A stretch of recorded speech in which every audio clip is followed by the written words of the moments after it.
11.75% పెంచాం.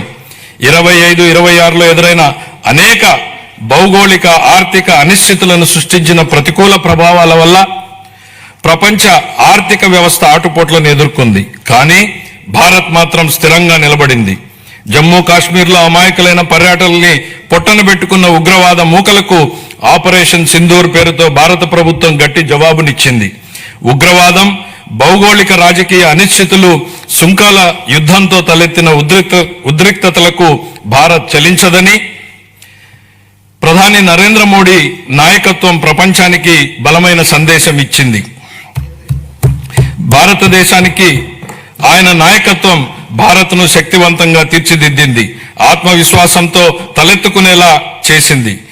ఆయన ఈరోజు భారత ప్రపంచ వేదికపై సగర్వంగా తలెత్తుకునేలా చేశారు.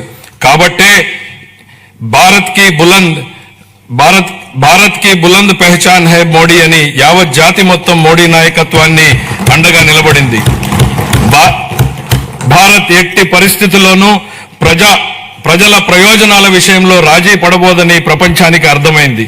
ప్రపంచంలో అనేక అస్థిర పరిస్థితులు ఉన్నప్పటికీ ప్రధాని నరేంద్ర మోడీ గారి నాయకత్వంలో భారత్ 8% వృద్ధి రేటును సాధించి సత్తా చాటింది.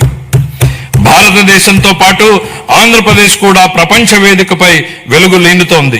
విశాఖపట్నంలో ఏఐ డేటా సెంటర్ ఏర్పాటు చేయాలన్న గ్లోబల్ ఐటీ దిగ్గజం గూగుల్ నిర్ణయం ఒక్కసారి ప్రపంచ దేశాలన్నీ ఆంధ్రప్రదేశ్ వైపు తలెత్తి చూసేలా చేశాయి.